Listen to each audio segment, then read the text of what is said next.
अस्सलाम वालेकुम एवरीवन। उम्मीद है आप सब लोग ठीक ठाक होंगे। संडे का दिन अच्छा गुज़र रहा होगा। कीमा भरे करेले मैंने कल बनाए थे और सब ने बनाए होंगे अपने घरों में।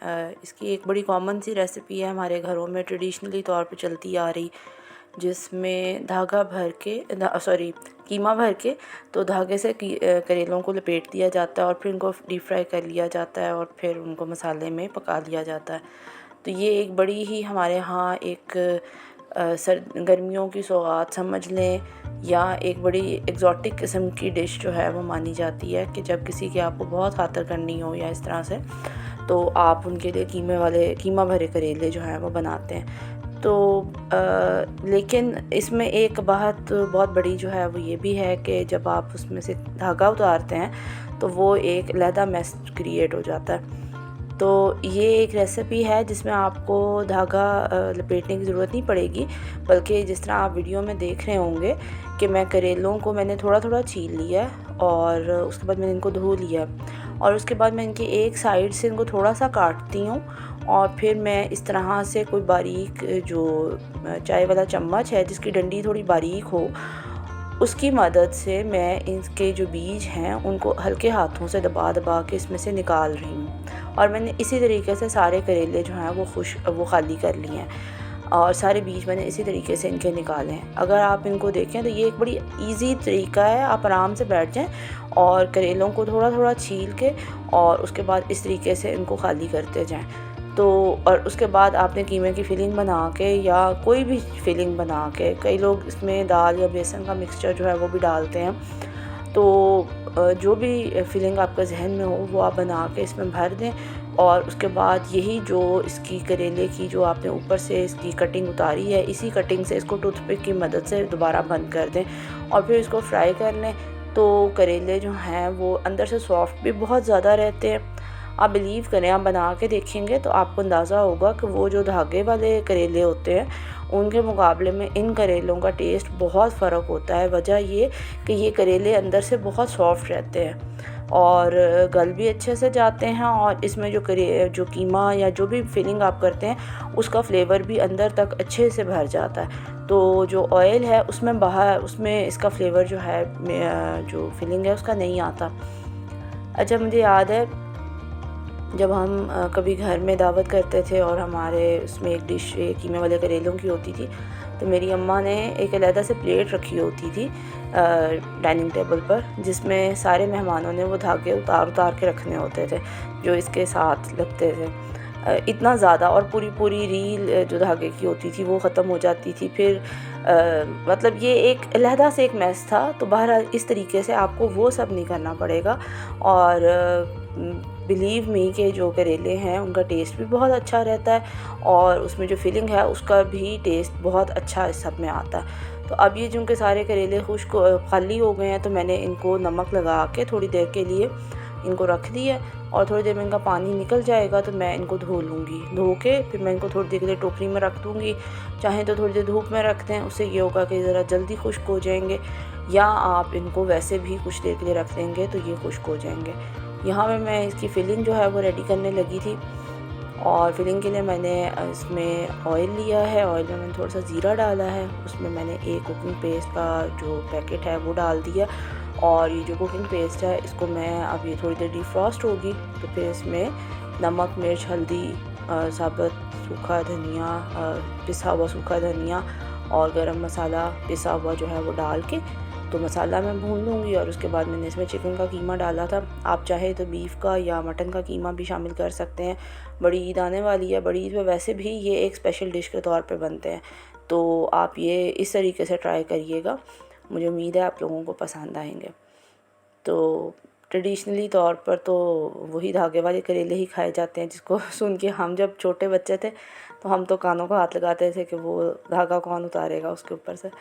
तो बहरहाल लेकिन और उसमें ये होता था कि जो फिलिंग होती थी वो भी समवॉट बाहर निकल आती थी और उस तरह से फ्लेवर नहीं बनता था। यहाँ बहुत अच्छे जायके वाले करेले जो थे वो बनते हैं। अच्छा जी, ये मैंने इसमें कीमा डाल दिया है। उसके बाद मैंने इसमें 1-1.5 चम्मच टमाटो पेस्ट डाला और थोड़ा सा मैंने इसमें पानी डाल के तो इसको मैंने दम पे रख दिया। तो इससे ये है कि फ़िलिंग जो है वो इसकी रेडी हो गई। फ़िलिंग जब रेडी हो गई, ऑयल सेपरेट हो गया, तो इसको मैंने थोड़ा सा ठंडा किया। ठंडा करके तो उसके बाद फिर मैंने इन्हें करेलों में फ़िल कर दिया था। यहाँ पे देखें मैंने इसमें थोड़ी सी कटी हुई हरी मिर्च जो है वो भी शामिल की है। आप चाहें तो इसमें हरा मसाला लाइक इसमें हरा धनिया भी डाल सकते हैं। और जो भी फ़िलिंग के नाम मतलब है कि फ़िलिंग के तौर पर आपका जो दिल करे आप उसमें डाल सकते हैं। हम लोग मूंग की दाल की फ़िलिंग भी बना के डालते हैं। इसके अलावा कुछ लोग जो हैं, मैंने वैसे नहीं बनाए लेकिन कुछ लोग मैंने सुना है कि वो बेसन वाली फ़िलिंग भी बना के डालते हैं। आई डोंट नो वो किस तरह से बनती है। तो इस तरीके से डिफरेंट तरीक़ों से आप जो हैं वो इसको बना सकते हैं, इसकी फ़िलिंग को। अच्छा जी, अब ये देखें, ये इसमें इस तरीके से आपने फ़िलिंग जो है वो करनी है।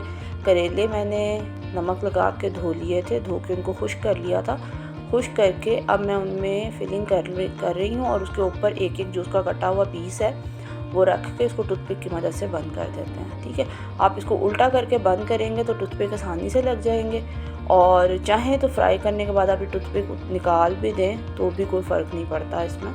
अच्छा, कुछ देर तो मैंने इसको चम्मच से फिल करने की बड़ी कोशिश की कि थोड़ी देर ज़रा वीडियो है तो थोड़ा सा क्या कहना चाहिए, थोड़ी सी डिसेंसी रहे। लेकिन बिलीव करें, शायद हम लोगों को हाथ से काम करने की आदत ऐसी पड़ी होती है कि वो फाइनली मुझे लग रहा था कि फ़िलिंग अच्छे से हो नहीं रही, और फिर मैंने अपने हाथों को ही इस्तेमाल करना शुरू किया। तो प्लीज़ मुझे इस चीज़ के लिए आप लोग एक्सक्यूज़ कर दीजिएगा अगर आप लोगों को ये सीन अच्छा ना लगे। लेकिन बहरहाल जो मतलब फ़िलिंग थी वो बहरहाल मैंने एंड पर हाथ से ही की, और इस तरीके से टूथपिक लगा के और सारे जो इसके कटे हुए पीसेस थे मैंने उनको बंद कर दिया। और बंद करके मैंने इनको इस तरह से एक ट्रे में रख दी गई।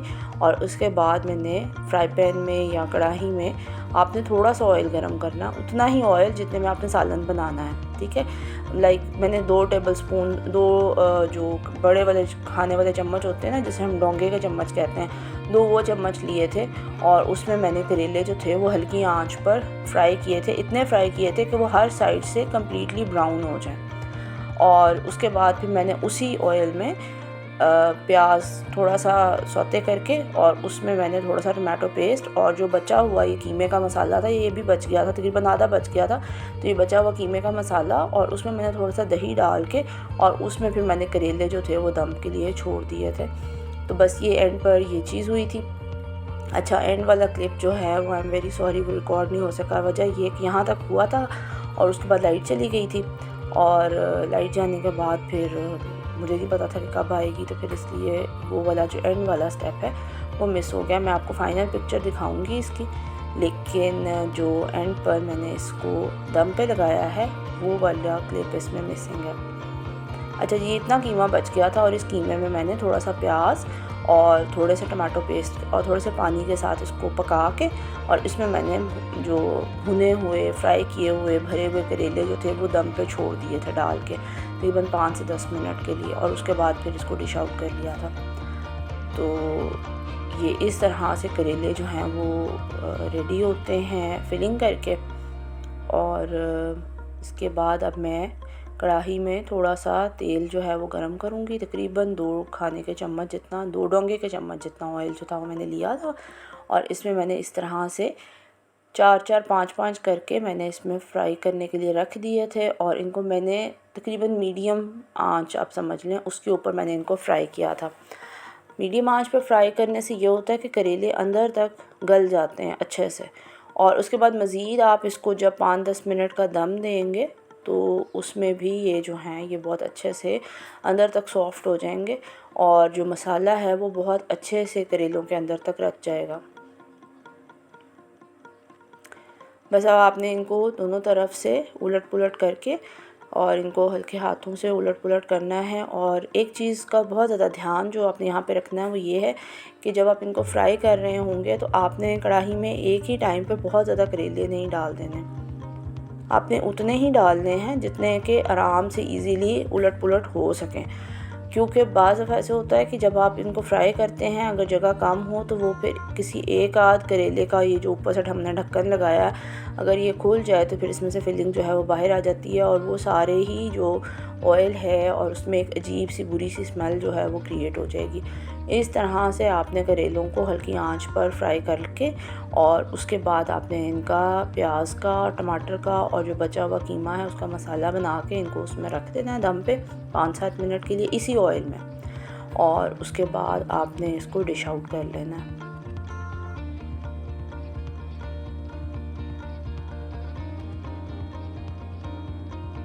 मैंने अपनी तरफ से पूरी कोशिश की है कि मैं आप लोगों को अच्छे से समझा सकूं इसका प्रोसीजर। फिर भी अगर आप लोगों को इसमें कोई कन्फ्यूजन आए या कोई चीज़ ऐसी जो आपको लगे कि आपको नहीं समझ आ रही है तो आप प्लीज़ मुझे कमेंट्स में लिख के ज़रूर बताइएगा।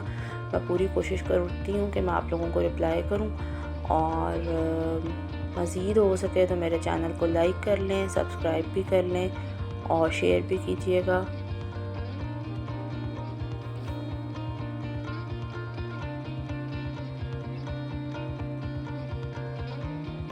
ये जी यहाँ पर सारे करेले इस मैंने एक एक करके फ्राई करके निकाल लिए थे, और उसके बाद ये है जी फाइनल लुक। सालन जब तैयार हो गया था तो इसको मैंने सिर्फ प्याज, टमाटो पेस्ट और जो बचा हुआ कीमा था उसके साथ सौते करके तो करेले मैंने इसमें दम पे छोड़ दिए थे और ये इस तरह से रेडी थे। अच्छा जी, दूसरी रेसिपी मैंने कल बनाई थी वो मेरी बहन आई हुई है तो उसने कहा था कि मुझे ड्रीम केक बना के दें।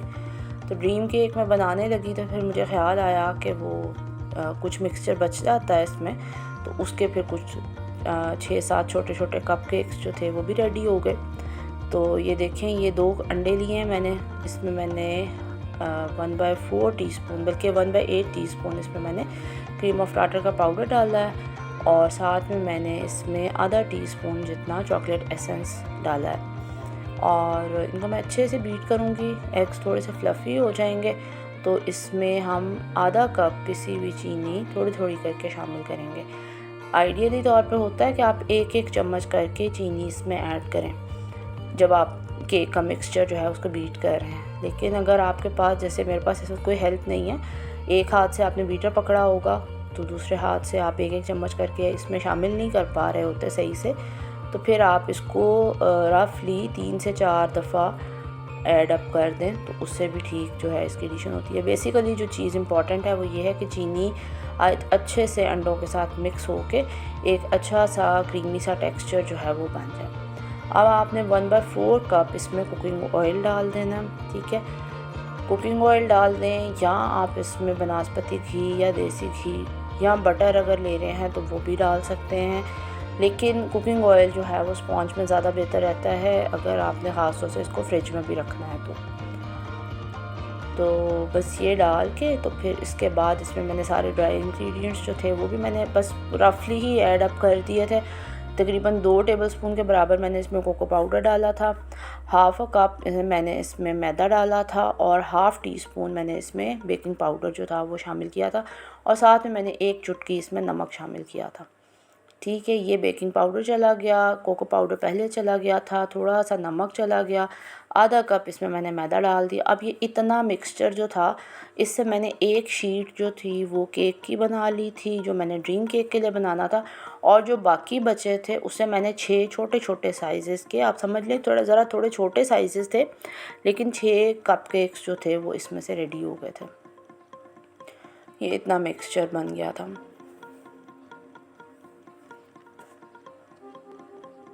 ये मेरे पास के कपकेक्स के लिए मोल्ड है, और ये मैंने इसमें लाइनर्स जो हैं वो डाल दिए हैं।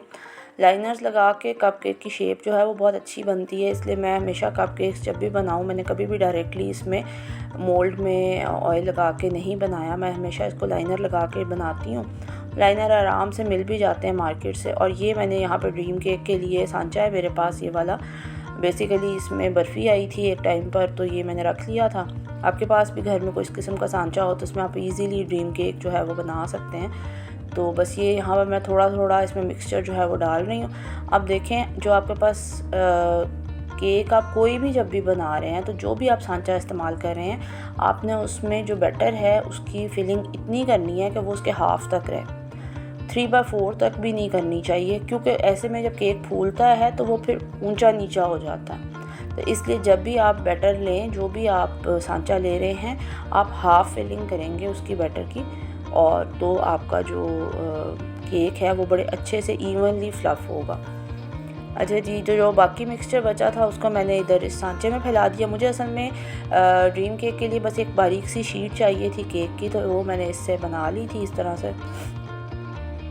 और जो बाकी बच गया था उसको मैंने यहाँ पर आपके सामने है कि ये मैंने यहाँ पर इस तरह से इसके कप केक्स जो हैं वो बना लिए हैं। और थोड़े से मेरे पास ये चॉकलेट चिप्स पड़े हुए थे, उन चॉकलेट चिप्स को मैंने इनके ऊपर जो है वो डाल दिया इस तरह से। बस मुझे ये था कि चलें थोड़ा सा बच्चे भी शाम को चाय के साथ, हम लोग तो चाय पीते हैं, बच्चे जो हैं वो कोई शरबत वगैरह बनाते हैं इस टाइम पर, तो चले वो भी ज़रा खुश हो जाएंगे। अच्छा जी, अब ये हम ड्रीम केक के लिए उसकी फिलिंग जो है, जो पहले उसका मूस रेडी होता है वो बना रही हूँ मैं। चॉकलेट, ये मेरे पास कुकिंग चॉकलेट है बेक हाउस वालों की, और आजकल क्योंकि गर्मी है तो चॉकलेट तो बहुत इजीली मेल्ट हो जाती है। तो इसमें मैंने हाफ़ कप तकरीबन चॉकलेट ली है और उसमें मैंने 2 टेबलस्पून डेयरी क्रीम डाली है। इसको मैंने माइक्रोवेव में 30 सेकंड्स के लिए मेल्ट होने के लिए रखा है। और दूसरी तरफ मैंने तकरीबन 1 कप के बराबर यहाँ पर व्हिप क्रीम ली है, और इसको मैंने यहाँ पर इतना बीट करना है कि मेरे पास इसकी हार्ड पीक्स जो हैं वो बन जाएँ। व्हिप क्रीम मैं ऑलरेडी आप लोगों को पहले भी बता चुकी हूँ कि व्हिप में चीनी मिक्स होती है, तो इसलिए आपको इसमें चीनी डालने की खुद से ज़रूरत नहीं पड़ती। हाँ, अगर आप घर में बहुत ज़्यादा मीठा खाते हैं फिर आप देख लें अपने टेस्ट के अकॉर्डिंग, आप इसमें थोड़ी बहुत चीनी जो है वो शामिल कर सकते हैं, अदरवाइज़ इसमें ज़रूरत नहीं पड़ती।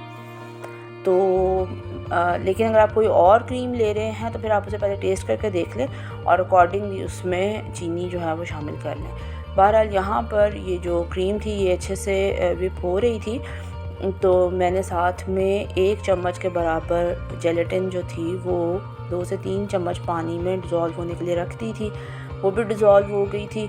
तो फिर उसके बाद ये तीनों चीज़ें मिक्स करके हम यहाँ पर जो केक है, ड्रीम केक है, उसके ऊपर मूस की जो लेयर लगती है वो प्रिपेयर कर लेंगे।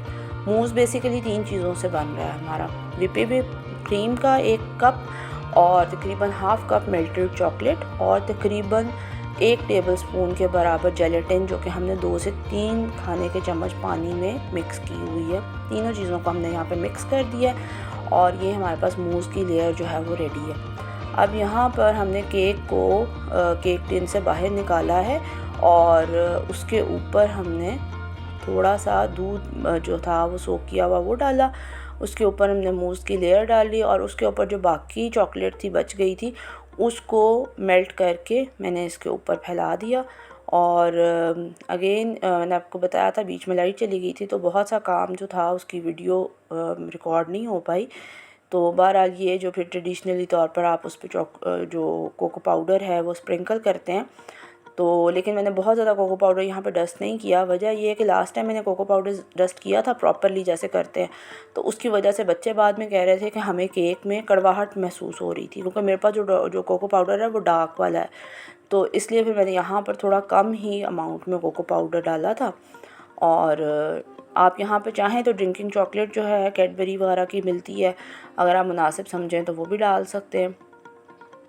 तो यहाँ फिर ये है कि कोको पाउडर अगर आपको डालना है तो फिर आप ये देख लेंगे अगर ये बहुत ज़्यादा कड़वा ना हो जाए टेस्ट में। तो बस यहाँ पर इसको हमने फ्रीज़ होने के लिए रख दिया था और उसके बाद जी ये वीडियो इन्होंने मुझे बताए बगैर बनाई थी बच्चों ने, इन्होंने, ये मुन्नू साहब के हाथ हैं ये यहाँ पे ड्रीम केक की तबाही फेर रहे हैं, उसको तोड़ तोड़ के उसकी लेयर निकाल रहे हैं बीच में से मूस की।